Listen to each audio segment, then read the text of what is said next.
प्यारे विद्यार्थियों, अपने ये स्वर संधि का भाग दूसरा चल रहा है। संधि प्रकरण का भी दूसरा भाग है तो स्वर संधि का भाग भी दूसरा चल रहा है। स्वर संधि के पहले भाग में दीर्घ संधि बताई थी और दीर्घ संधि का पहला था कि पहले अ या आ हो और बाद में भी अ या आ ही होगा, मतलब समान स्वर होंगे। दीर्घ संधि क्या क्या परिभाषा है दीर्घ की? स्वर संधि की थी स्वरों के साथ तक मेल से उत्पन्न विकार को स्वर संधि कहते हैं, क्योंकि दीर्घ स्वर संधि में समान स्वर मिलते हैं, मिलकर उसका बड़ा स्वर अ या आ के बाद में आ आए तो आ बन जाए। दूसरा मैंने आपको बताया था छोटी ई हो या बड़ी ई हो और उसके बाद में भी छोटी ई हो या बड़ी ई हो, लेकिन बनेगी दीर्घ, दीर्घ स्वर बनेगा अर्थात बड़ी ई बनेगा। क्या बनेगा? बड़ी ई बनेगा, दीर्घ स्वर बनेगा। तथा तीसरा भाग अब मैं आपको बता रहा हूं, प्लस से पहले छोटा ऊ हो या प्यारे विद्यार्थियों बड़ा ऊ हो तो बाद में भी छोटा ऊ या बड़ा ऊ होगा तो उसका बड़ा ऊ बनेगा। ध्यान रखना प्यारे विद्यार्थियों, ये गर्मियों की छुट्टियां हैं, कोरोना काल की छुट्टियां हैं, इन छुट्टियों में ढंग से पढ़िए, अपना समय व्यर्थ ना गवाएं। एक वो भजन है आपने सुना होगा, सोवत है सो खोवत है, सोवत है सो खोवत है और जागत है सो पावत है। उठ मुसाफिर भोर भई अब, उठ मुसाफिर भोर भई अब, रैन कहाँ जो सोवत है, रैन कहाँ जो सोवत है। सोवत है सो खोवत है, सोवत है सो खोवत है, जागत है सो पावत है। और स्वामी विवेकानंद जी ने कहा था, उत्तिष्ठ जागृत प्राप्ते, उठो जागो और प्राप्त करो, चल पड़ो, अपने ए पथिक उठो और अपने पथ पर तब तक विश्राम न करो जब तक कि लक्ष्य की प्राप्ति ना हो जाए। चलिए छुट्टियों का अपना आनंद लेते हैं, आनंद से साथ पढ़ते हैं, बोरिंग नहीं होना चाहिए, बोरिंग से नहीं पढ़ना, आनंद के साथ पढ़ते हुए। प्लस से पहले छोटा ऊ हो या बड़ा ऊ हो, बाद में भी छोटा ऊ या बड़ा ऊ हो, बनेगा बड़ा ऊ। इसे बोलते हैं समान स्वर मिलकर, दोनों समान स्वर, यहाँ भी है ऊ यहाँ भी ऊ, छोटा बड़ा है वो अलग बात है, यहाँ भी समान स्वर अ है यहाँ भी अ है, छोटा अ बड़ा अलग बात है, यहाँ भी ई है यहाँ भी ई है, छोटी या बड़ी है वो अलग चीज़ है समान स्वर और बनकर मिला इसका बड़ा दीर्घ ई बनी, बड़ी ई बनी, यहाँ पे बड़ा अ यानी आ बना और यहाँ पर बड़ा ऊ बना। इसके उदाहरण यदि अपन देखें तो देखिए, गुरु धन उपदेश, गुरु धन उपदेश, गुरु धन उपदेश, यहाँ पे ऊ छोटा ऊ है और यहाँ पर भी छोटा ऊ है, मिलकर बना बड़ा ऊ। हाँ प्यारे विद्यार्थियों, एक बात महत्वपूर्ण बताना चाह रहा हूँ आपको, ये समस्या आती है, ये रू में बड़े ऊ की मात्रा कौन सी होती है, छोटे ऊ की मात्रा कौन सी, बहुत बड़ी समस्या है प्यारे विद्यार्थियों, बहुत बड़ी समस्या, लोग नहीं समझ पाते हैं। ध्यान रखना प्यारे विद्यार्थियों, इसको सीधा यूं किया इसका मतलब छोटा ऊ है, इसमें प्यारे विद्यार्थियों छोटे ऊ की मात्रा है। बहुत इंपॉर्टेंट चीज बताऊंगा, ज्यों ज्यों प्रकरण पढ़ाऊंगा और ज्यों ज्यों मुझे लगेगा विद्यार्थियों की कहाँ समस्या आती है, कहाँ वो प्रश्न पूछने वाले होते हैं, मैं प्रश्न पूछने से आपके प्रश्न पूछने पहले मैं कोशिश करूंगा आपको जवाब दे दूं। जो सीधा सीधा मात्रा है, सीधी यूँ करके और यूँ करके यूँ, ये तो है छोटी मात्रा, छोटे ऊ की, ये छोटी मात्रा है। समझ आई विद्यार्थियों? नहीं आई बालकों? और बड़े ऊ की होगी, वो गांठ लगी होगी, ये यूं, ये बड़े ऊ की मात्रा है। कमलेश समझ आई बात? ये छोटे ऊ की है, बड़े ऊ की, बड़ी ऊ ये बड़ी मात्रा है प्यारे विद्यार्थियों।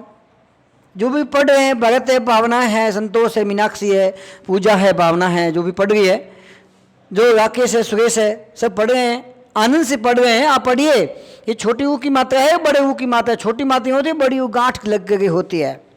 तो इस समस्या का समाधान मुझे ध्यान था कि बच्चों की समस्या ये आती है। आप वीडियो आराम से देखिए, बार बार देखिए, जितनी बार देखोगे उतनी बार अच्छी समझ में आएगा। तो ये गुरु उपदेश ये गोरो छोटे ऊ की मात्रा थी, अब ऊ और ऊ मिलकर बड़ा ऊ बना, अतः गोरो बड़ा ऊ गांठ लगा के गुरुपदेश। ये गुरुपदेश समान स्वर मिलकर, यहां भी ऊ यहां भी ऊ, समान स्वर मिलकर बड़ा ऊ बना। ठीक है। अब जैसे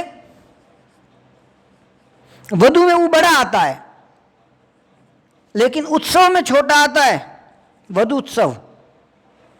यहां पर बड़ा हुआ है, यहां पे छोटा हुआ है। क्या हम दिख तो रहा है, पूरा पूरा आ रहा है नीचे तक बोर्ड। बड़ा हुआ है वधु में और उत्सव में छोटा हुआ है, और मिलकर बना बड़ा ऊ। छोटा छोटा भी बड़ा बना और बड़ा और छोटा भी बड़ा, मतलब समान स्वर होने चाहिए। यहाँ पे ऊ है, यहाँ भी ऊ है। ऊ छोटा है बड़ा, उससे कोई मतलब नहीं। ऊ है, दोनों समान है, तो बड़ा ऊ बना। बड़ा ऊ बना, इसका मतलब वधु, ये बड़े ऊ की मात्रा यहाँ लगी हुई है। ऊ बड़ा बना, लगा दी, ऊ तो इसमें मिल गया, ये ऊ तो इसमें मिल गया, तो पीछे का उत्सव, वधुत्सव। ये हम आगे संधि, संधि हो गई। हिंदी की दीर्घ संधि यहीं तक है, हिंदी की दीर्घ संधि यहीं तक है, क्योंकि बड़ी री नहीं होती हिंदी में। अब आगे पढ़ाते हैं दीर्घ संधि का चौथा भाग, जो संस्कृत का महत्वपूर्ण भाग है, चौथा भाग। ये 3 भाग पढ़ा चुका हूं मैं, 3 भाग, अब चौथा भाग। ढंग से पढ़ेंगे विद्यार्थियों, आनंद के साथ पढ़ना, ढंग से पढ़ना, हंसते हंसते पढ़ना। दिमाग पर बोझ नहीं होना चाहिए कि आगे कैसे पढ़ें, क्या करें। चौथा और महत्वपूर्ण भाग है कि यहां पर री हो या बड़ी री हो। प्यारे विद्यार्थी, संस्कृत का भाग है, हिंदी का नहीं, कि हिंदी में स्वर है ही नहीं बड़ी री, तो बड़ा स्वर बनाओगे कहां, जो चीज ही नहीं है। जिस प्रकार आपको ध्यान होगा, हमारी भारत राजस्थान की राजधानी जयपुर, जिसका दूसरा नाम है गुलाबी शहर, गुलाबी नगरी, और उसका रंग कैसा अंग्रेजी में, पिंक। पिंक यानी गुलाबी, नहीं, पिंक नहीं है, गुलाबी नहीं है जयपुर का रंग।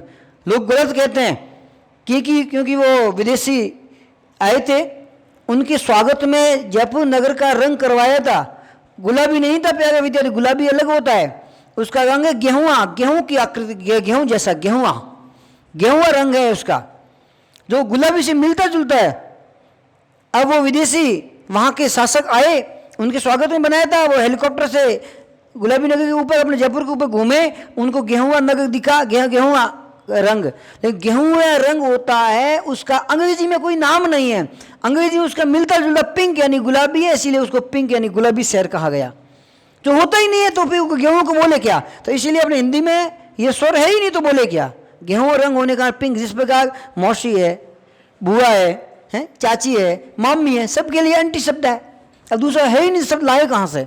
जिस भाषा में जो शब्द नहीं है तो उसके कोई मतलब नहीं आता, इसलिए हिंदी में नहीं है। संस्कृत में री आए या बड़ी री आए, बाद में भी री या बड़ी री आए तो उसकी बड़ी री बन जाती है, बड़ी री। बड़ी री का मतलब प्यारे विद्यार्थी केवल संस्कृत वाले पढ़े, बड़ी री का मतलब छोटी री में तो मात्रा लगती यूं, बड़ी री में इसकी डबल लगेगी, सीधी सी बात है। जैसे देखिए शब्द है पितृ धन ऋणम, पितृधन ऋणम, पितृधन ऋणम। अब प्यारे विद्यार्थी यहाँ देखिए, यहाँ भी री है तथा बाद में यहाँ पर भी री है। अब बनकर बड़ी री बनेगी, ये तो री है ही सामान्य, अब बड़ी री। बड़ी री का मतलब मैंने बताया डबल यू मात्रा। अब देखिए शब्द बनेगा, ये री तो इसमें जुड़ गई, इसमें तो पितृ और नम, पितृ और नम। लेकिन ये तो छोटी ही की री की मात्रा थी, अपन बड़ी री की डबल मात्रा लगानी इसके नीचे यूं, ये बनी पितृऋणम। इसीलिए ध्यान रखना प्यारे विद्यार्थियों, महत्वपूर्ण संधि है। और हालांकि ये मैं और भी अच्छी तरह से ढंग से पढ़ाऊंगा, रीट का लेवल अलग से मैं रीट की क्लास लूँगा, अलग चैनल पर बनाऊंगा, रीट विशेष स्पेशल प्रतियोगिता, ये सभी विद्यार्थियों के लिए शामिल है। ढंग से पढ़िए, आराम से पढ़िए, ताकि आप ढंग से पढ़ सकें। इसका उदाहरण पढ़ लेना, पितृऋणम। आप देखिए ये शब्द मातृऋणम, मातृधन ऋणम। ये री है यहाँ पे, तथा यहाँ पर भी री है। दिख तो रहा है प्यारे विद्यार्थियों? नहीं दिख रहा है कमेंट्स बॉक्स में लिखिए कि दिख नहीं रहा है। और ज़्यादा नहीं दिख रहा है तो कमेंट्स बॉक्स में नहीं लिखे तो हॉस्पिटल जाके ऐनक खरीदें कि ज़्यादा नहीं देगा उसका मतलब। हाँ, कम दिख रहा है तो बता दें, और बिल्कुल नहीं दिख रहा है तो हॉस्पिटल जाएँ, डॉक्टर को चेक कराएं, चिकित्सक को अपने आँखें जाँच कराएं, नेत्र, वहाँ पर कुछ समस्या हो सकती है। कई बार कहते मुझे दिखता नहीं। एक बार एक लड़का गया हॉस्पिटल और आंखों के डॉक्टर को जाके बोला, डॉक्टर साहब मुझे दूर की चीज़ दिखाई नहीं देती। डॉक्टर साहब का दूर की नहीं दिखाई देती? तो क्या नहीं, वो इसी समय गया होगा, दोपहर के लगभग 1:30-2 बजे होंगे। डॉक्टर साहब लेके गया हॉस्पिटल के 5वीं मंजिल पर, ऊपर छत पर लेके जाके बोला, देखिए आकाश में ये बड़ा सा क्या दिख रहा है? दिख रहा है? तो हाँ, क्या है? तो सूर्य है। अरे के पागल, 15 करोड़ किलोमीटर दूर से सूर्य तुझे दिखाई देगा, और इससे ज़्यादा और कितना दूरी से देखना है तेरे? तो आप देखिए, आनंद से देखिए, मज़े से पढ़िए, ठीक है। पितृऋणम, ये मातृऋणम, मातृऋणम, मात्रा यहाँ डबल करनी, दीर्घ करनी, मात्र, ये मात्रा दीर्घ हुई।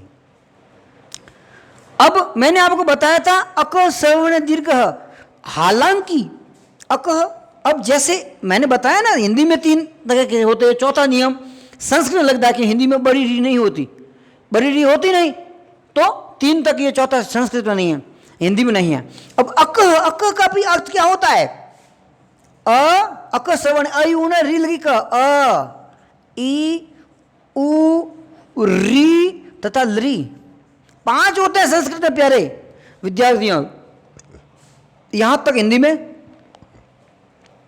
ये हिंदी में इसीलिए नहीं, इसका हिंदी में बड़ी री नहीं होती, बड़ी री नहीं होती इसलिए हिंदी में नहीं, लेकिन संस्कृत में बड़ी री होती है इसलिए संस्कृत में संधि है। अब लरी, लरी का कोई बड़ा रूप नहीं होता है, छोटा एक रूप ही होता है, इसीलिए संस्कृत में भी लरी की दीर्घ संधि नहीं होती, 4 प्रकार की होती है। प्यारे विद्यार्थियों, अब अपन चलें आगे। जिस प्रकार स्वर संधि, स्वर संधि की दूसरी संधि है गुण संधि, गुण संधि की तरफ चलें। विद्यार्थियों देखिए, अब अपन पढ़ गए, पहले पढ़ी दीर्घ संधि, दीर्घ स्वर संधि, अब पढ़ गए गुण स्वर संधि। प्यारे विद्यार्थियों, गुण स्वर संधि की एक प्रमुख विशेषता ये होती है, गुण और वृद्धि दोनों की। गुण में प्लस से पहले अ या आ ही आएगा। प्यारे विद्यार्थियों, गुण संधि की पहचान है, प्लस से पहले अ या आ ही आएगा। 100% नहीं, 1000%, लाख प्रतिशत, प्लस से पहले अ या आ ही आएगा। तथा उसके बाद में ई आए या उ आए या री आए तो क्रमशः ए ओ तथा अर हो जाता है। क्रमशः का मतलब ई आए तो ए हो जाएगा, उ आए तो ओ हो जाएगा, तथा री आए तो अर हो जाएगा। और यदि आपको पता नहीं चले तो एक बार अपन और बता देते हैं कि अ या आ के बाद में यदि छोटी ई या बड़ी ई कोई भी आए तो प्यारे विद्यार्थियों उसका ए बन जाता है, यानी एक मात्रा। तथा वही बात प्लस से पहले अ या आ ही है, उसके बाद में छोटा उ आए या प्यारे विद्यार्थियों बड़ा उ आए, उसका ओ बन जाएगा। क्या बन जाएगा? ओ बन जाएगा। कहने का मतलब एक डंडा और एक मात्रा। क्योंकि आपको ध्यान होगा अ और ई मिलकर ए बनता है। मैंने उच्चारण स्थान में आपको पढ़ाया था, उच्चारण स्थान में पढ़ाया था कि ए का उच्चारण स्थान क्या होता है। अब ध्यान नहीं है तो अ और ई को देखो।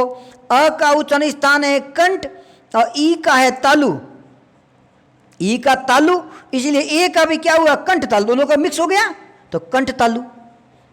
स्पष्ट मैंने बताया था प्यारे विद्यार्थियों, कंठ तालु। तथा अ और ऊ का, अ ऊ से मिलकर बनता है प्यारे विद्यार्थी ओ। अब ओ का यदि उच्चारण स्थान आपको पता नहीं है तो मैंने आपको बताया था ओ किससे बनता है? अ तथा ऊ से। अब अ का उच्चारण स्थान आपको ध्यान है कंठ है, तथा ऊ का क्या है? ओष्ठ, ओष्ठ है। तो ओ का क्या हुआ? कंठ और ओष्ठ मिलकर कंठोष्ठ। सूत्र है यदि तो कंठ तालु, ए और आई का कंठ तालु, यदि तो कंठ तालु, औदौ तो कंठोष्ठम, ओ और औ का कंठोष्ठम। उच्चारण स्थान आपने पढ़ा होगा। तो प्यारे विद्यार्थियों, उच्चारण स्थान अपना था वो अपने पढ़ लिया। लेकिन जहाँ जहाँ जरूरत होगी उस प्रकरण पर भी, पिछले प्रकरण पर भी हम चर्चा करते जाएंगे। तथा जो चीज़ें पूछने लायक है, अति महत्वपूर्ण चीज़ें हैं, वो भी आपको मैं पढ़ाता जाऊंगा। आज गुण संधि कंप्लीट करते हैं। अतः तीसरा, अ या आ के बाद में री आए तो अर बन जाएगा मेरे प्यारे विद्यार्थियों, अर बन जाएगा। क्या बन जाएगा? अर बन जाएगा। 3 नियम है इसके, तीन सूत्र, 3 नियम लगते हैं। अ या आ, पहले तो अ या, ये तो फिक्स है। गुण संधि में पहले तो अ या आ ही आएगा, बाद में ई आए तो ए हो जाएगा, ऊ आए तो ओ हो जाएगा, री आए तो अर हो जाएगा। अब अपन देखते हैं कि कैसे। देखिए, सुर धन इंद्र, सुर धन इंद्र, प्यारे विद्यार्थी, यहाँ अ है, यहाँ पर ई है। दोनों का उच्चारण इतना, कंठ है, इसका तालु है, तो दोनों जुड़े, कंठ और तालु दोनों मिलेंगे, कंठ तालु हो जाएगा, कंठ तालु से ए बनता है। तो ये ए बना सुरेंद्र, सुरेंद्र। तथा यहां रमा धन ईश, रमा धन ईश, रमा धन ईश, रमा कमला का पर्यायवाची शब्द है। तो कमला किसका है? लक्ष्मी का है रमा। आ, यहाँ पे आ है और यहाँ पे बड़ी ई है, तब मिलकर बना ई, मिलकर यही बनेगा। ई आए, छोटी आए, बड़ी आए लिखा हुआ है, छोटी आए या बड़ी आए, अ आए या आ आए, या अ था ई था, या आ है बड़ी ई है, तो भी बनेगा ए। क्या बनेगा? ए। इसलिए बना रमेश। मेरे प्यारे विद्यार्थियों, क्या बना? रमेश। ढंग से पढ़ना, ढंग से सुनना, ढंग से पढ़ोगे तो ये चीज समझ में आएगी। तथा अब अ या आ के बाद ऊ से मिलकर बनने वाले शब्द कैसे हैं देखिए। ये देखिए, पर धन उपकार, पर धन उपकार, यहां पे अ है, यहां पे ऊ है, मिलकर बनेगा ओ। क्यों? क्योंकि अ का उच्चारण स्थान कंठ, ऊ का उच्चारण स्थान ओष्ठ। कंठ और उष्ट, ओष्ठ यानी कंठोष्ठ, तो कंठोष्ठ किसका? ओ का, तो ओ बना। इसीलिए ये ऊ इसमें जुड़ गया, इसलिए बना परोपकार। क्या बना प्यारे विद्यार्थियों? क्या बना? परोपकार। परोपकार अर्थ क्या आता है? पर। देखिए प्यारे विद्यार्थियों, शब्द के अर्थ अनेक होते हैं। पर शब्द है, पर का अर्थ होता है दूसरा, दूसरों का। होगा ना, पर घर पगनी मेलनो, बिना मान मनवा इंजन आवे देखने सिग्नल लगो सत्कार। तो पर घर पगनी, पर यानी दूसरों का, पर उपकार, दूसरों का उपकार करो, खुद का उपकार कोई करता है। लोग कई बार क्या करते हैं, घर पे रोटी बनाते हैं और जाकर अपने बाड़े में बंधी होती है गाय, उसको जाके दे देते हैं कि रोटी देता हूं मैं, हमेशा उठ के गाय को धर्म होगा। वो गाय आपकी है, देते हो तो आपको खुद का भला देखते हो, गाय स्वस्थ रहेगी, दूध अच्छा देगी, दूध आप पियोगे, उससे क्या भला आपका भला। दूसरों की गाय जो रोड पर कचरा खाती है, प्लास्टिक खाती है, उसको खाने को नहीं, उसको रोटी दीजिए, जिससे आपका कोई भला नहीं है। मैं यदि कक्षा में पढ़ाता हूं तो परोपकार नहीं कर रहा हूं कि पेमेंट मिलता है, तनख्वाह मिलती है, लेकिन आज मैं आपको पढ़ा रहा हूं ताकि घर बैठे आपका समय का सदुपयोग हो सके, पैसे नहीं दे रहा हूं, बिना किसी स्वार्थ भावना से नहीं काम करे, उसे बोलते हैं परोपकार। तथा परोपकार करने वाले को प्यारे विद्यार्थियों क्या कहते हैं, आपको ध्यान है? देवता। क्या कहते हैं? देवता। देवता शब्द का अर्थ क्या है? जो देवता है, जो हमें देवता है, लेवता कुछ नहीं, निस्वार्थ भाव से जो कोई काम करता है, जिसकी फल की इच्छा कभी नहीं करता, निस्वार्थ भाव से, भले उनको गाली बोलो तो भी, आरती करो तो भी, भले शब्द करो, स्वागत करो तो, निरादर करो तो, एक ही शब्द, वो केवल देवता है, लेवता कुछ नहीं, देवता देवता देवता, उसे बोलते हैं देवता। जिस प्रकार अग्नि देवता, अग्नि देवता देवता है, हमें भले अग्नि को गालियां बोलो, कुछ भी करो, वो तो हमें रोटियां पका के देगी, हाथ तपाने काम आएगी, अग्नि आएगी। जल देवता, हमारे प्यास बुझेंगे, भले आप गाली बोलो, कुछ भी करो, देवता।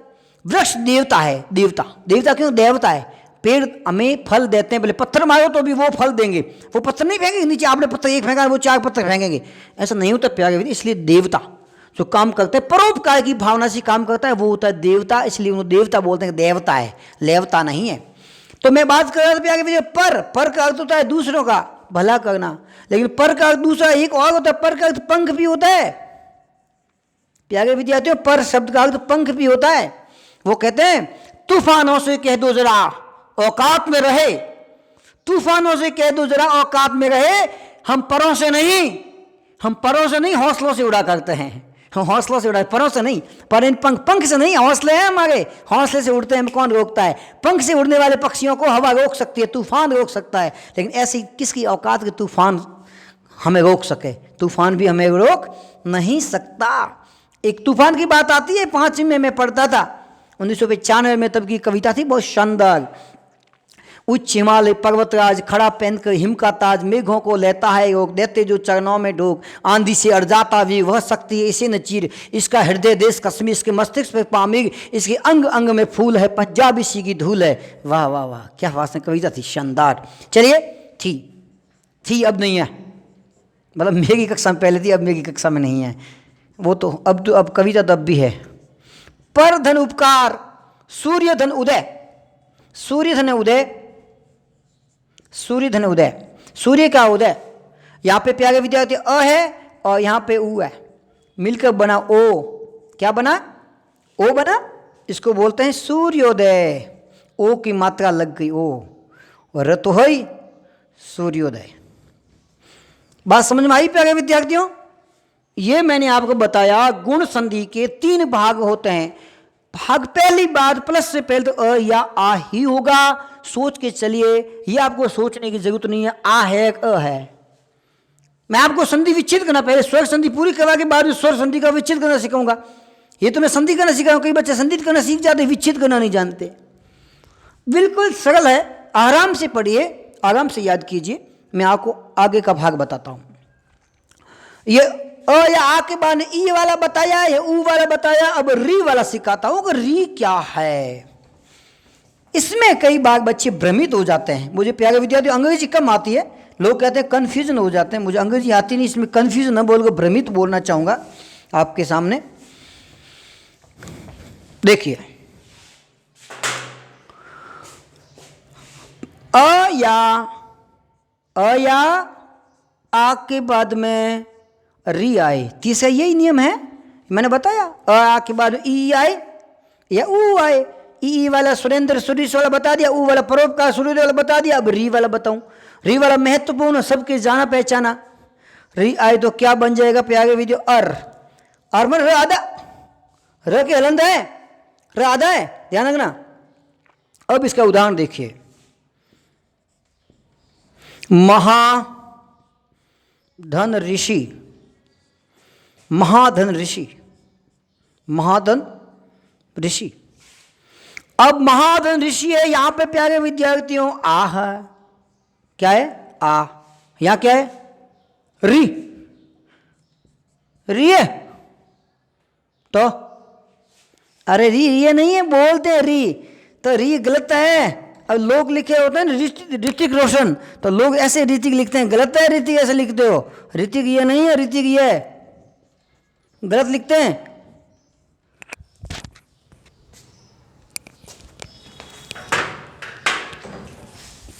इसलिए ढंग से पढ़िए, ढंग से देखिए, ठीक है ना? अब देखिए, अ या आ के बाद में मैंने बोला था री आई है, री आई है तो अर बनेगा, क्या बनेगा? अर। अर का मतलब अ और र छोटा है, देखना हलंत है, आधा है। अब इसको आधे के हिसाब से पढ़ना है हमें प्यारे विद्यार्थियों, गलत नहीं पढ़ना है हमें। महाधन ऋषि तो अर यानी अ, यहाँ पे अ की मात्रा अ, इसमें इन दोनों में अर जुड़ना है, इन दोनों का अर बनाना है, तो महर बनेगा, क्या बनेगा? महर। अर, महर, अर बना, महार नहीं, क्यों? आ का अ बनाना, दोनों का मिलाकर अर बना है, तो महर। बाद में पीछे गई शी, महर से, क्या बना? महर से। लेकिन आपको ध्यान होना चाहिए प्यारे विद्यार्थियों, आधा र हलंत में कभी लिखा नहीं जाता, इसीलिए इसका गलत नहीं है, ये भी सही है, लेकिन शुद्ध रूप इसका महर्षि यूं लिखा जाता है। और महर्षि में प्यारे विद्यार्थियों स्वर संधि का भाग गुण संधि है, अर्थात अ या आ के बाद ई उ या री आए तो क्रमशः ए आई ए ओ तथा अर बन जाता है, अर्थात दोनों स्वरों के गुण बदलकर तीसरे स्वर का निर्माण होता है। उसे प्यारे विद्यार्थियों गुण स्वर संधि कहते हैं। कहने का मतलब प्लस के पहले और बाद वाले दोनों स्वरों का गुण बदल जाता है। अ या आ के बाद ई आए तो न तो अ रहेगा न ई रहेगी, उसकी ए बन जाएगी। दोनों स्वरों का गुण बदलकर तीसरा स्वर बन गया ए। तथा अ या आ की बाद में उ आए तो न तो अ रहेगा न उ रहेगा, ओ बन जाएगा। अर्थात अ और उ दोनों के गुण प्यारे विद्यार्थियों बदल गए। बदले नहीं बदले? बदल गए ना? बदल गए दोनों के गुण। तथा अ या आ के बाद में री आए, अ या आ के बाद री आए तो अर बन जाता है। न तो अ रहता है न री रहती है, अर बन जाता है। अर्थात प्लस के पहले तथा बाद वाले आने वाले दोनों स्वरों को जोड़ने पर उन दोनों स्वरों के गुण बदल जाते हैं। क्या बदल जाते हैं? गुण बदल जाते हैं। किन के बदलते हैं? स्वरों के। इसका मतलब हुआ गुण स्वर संधि, इसका नाम है का गुण स्वर संधि। दोनों स्वरों के गुण बदलकर तीसरे स्वर का निर्माण होता है। प्यारे विद्यार्थियों उसे गुण स्वर संधि कहते हैं। ध्यान से पढ़िए। आगे अपन वृद्धि संधि पढ़ाएंगे और यण संधि पढ़ाएंगे। ध्यान रखना गुण और वृद्धि की विशेषता है, गुण और वृद्धि दोनों में प्लस से पहले अ या आ ही होता है। अगली मैं वृद्धि संधि यण संधि वाला प्रकरण डालूंगा। तब तक आप ये प्रकरण पूरा पढ़ें, ढंग से समझें तथा लाइक अवश्य करें, शेयर करें, सब्सक्राइब करें। तथा कमेंट्स बॉक्स में यदि आप कुछ अलग ढंग से पढ़ना चाहते हैं या इन संधि में से कोई संधि ऐसी कोई शब्द है, दीर्घ संधि और वृद्धि संधि में से ऐसा कोई शब्द समझ में नहीं आया हो तो प्यारे विद्यार्थी कमेंट्स बॉक्स में लिखें, ताकि मैं जब वृद्धि संधि पढ़ाऊंगा तब मैं आपका इन दोनों का उत्तर अवश्य दूंगा। धन्यवाद। जय हिंद, जय भारत।